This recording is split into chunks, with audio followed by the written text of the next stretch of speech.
নিশ্চয় আপোনালোকৰ এই মই অসম লাইভৰ যিটো প্ৰচেষ্টাক মই প্ৰশংসা কৰিছোঁ আৰু জুবিন দাৰ কাৰণে এইটো এটা বিৰাট ডাঙৰ আমাৰ এটা কি বুলি কয় এটা পদক্ষেপ হ'ব। জুবিন দাৰ চিনেমাখন যাতে সৰ্বসাধাৰণ ৰাইজে সকলোৱে যাতে চাব পাৰে আৰু আপোনালোকৰ প্ৰচেষ্টা যিটো কৰিছে সেইটোত আমিও সহমত।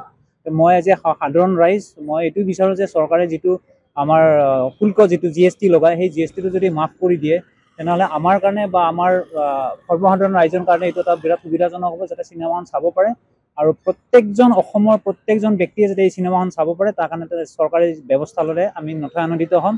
আৰু আমি অসম লাইভৰ এই প্ৰচেষ্টাক বহুত ভালদৰে শলাগিছোঁ তেওঁলোকে এইটো প্ৰচেষ্টা লোৱাৰ বাবে।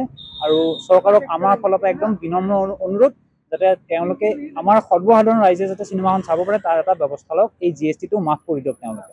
অসম লাইভে যিটো প্ৰচেষ্টা হাতত লৈছে মানে যিটো এণ্টাৰটেইনমেণ্ট টেক্স যিটো আমোদ কৰ চিনেমাৰ ক্ষেত্ৰত প্ৰযোজ্য হয় এইটো উঠাই ল'ব লাগে তেওঁলোকৰ মতে। আৰু আমাৰ অসমৰ সাধাৰণ ৰাইজ হিচাপে ময়ো কথাটো কৈছোঁ যে এই আমোদ কৰটো যদি উঠাই লয় তেতিয়াহ'লে আমাৰ সাধাৰণ মানুহখিনিৰ কাৰণে ভাল হ'ব। সাধাৰণ মানুহখিনিয়ে চিনেমাখন উপভোগ কৰিব, কাৰণ কিয় জুবিন গাৰ্গৰ চিনেমা এটা ইমোশ্যন জড়িত হৈ আছে। কাৰণ জুবিন গাৰ্গ আজি আমাৰ মাজত নাই, তেওঁৰ লাষ্ট চিনেমা শেষ চিনেমা এখন, আৰু চবেই অধিক আগ্ৰহে ৰখি আছে জুবিন গাৰ্গৰ চিনেমাখন চাবলৈ।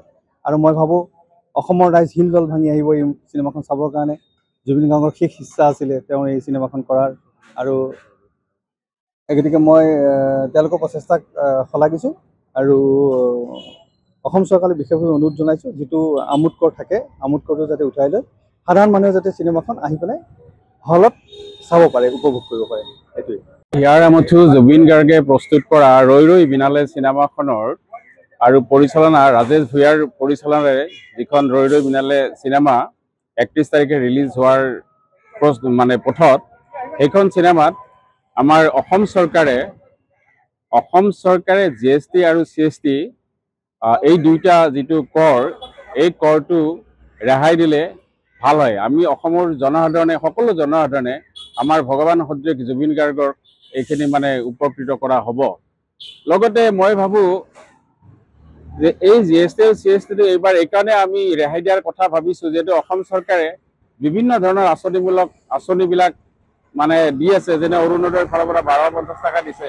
গতিকে এইখিনি সামান্য সহানুভূতি যদি এই চিনেমাৰ ক্ষেত্ৰত দিয়ে তেতিয়াহ'লে আমাৰ অসমৰ যিখিনি থলুৱা হলগিৰি যিখিনি দুখীয়া জনসাধাৰণ আছে সেইখিনিৰ চিনেমাখন চোৱাৰ উপযোগ্য হ'ব। এইটো মই অসম চৰকাৰক টানি অনুৰোধ জনালোঁ। অসম লাইভে এই যি প্ৰচেষ্টা লৈছে তাক আমি শলাগিছোঁ।